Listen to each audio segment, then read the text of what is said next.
IUI అంటే ఏంటి, ఎవరిలో చేస్తాము, దాని సక్సెస్ రేట్ ఏంటి అనేది చూద్దాము. ఐయుఐ అంటే ఇంట్రాయూట్రైన్ ఇన్సెమినేషన్.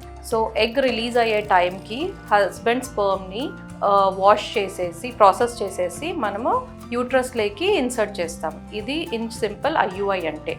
ఈ ఐయుఐ అనే ప్రొసీజర్ ఎవరిలో బాగా ఉపయోగపడుతుంది అంటే హస్బెండ్ ఫ్యాక్టర్ ఉన్నప్పుడు, కొంచెం కౌంట్ అండ్ మోటిలిటీ ఇష్యూస్ ఉన్న కపుల్స్లోన ఈ ఐయుఐ అనే పద్ధతి ద్వారా ప్రెగ్నెన్సీ అనేది అచీవ్ చేయొచ్చు.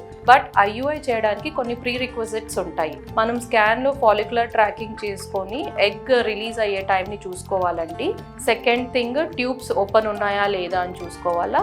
థర్డ్ థింగ్, హస్బెండ్ కౌంట్లో మినిమమ్ ఆఫ్ 10 మిలియన్ 10% మొటిలిటీ ఉన్న హస్బెండ్ పారామీటర్స్ అట్లా ఉంటే కొంచెం సక్సెస్ రేట్ అనేది బెటర్గా ఉంటుంది. ఇప్పుడు when it comes to IUI success rate, naturally if the couple tries it, if the success rate is around 5 to 8% అంటే మనము ఐయుఐ చేస్తే 15 to 20% వరకు మనం సక్సెస్ రేట్ అనేది ఇంక్రీజ్ చేయగలము.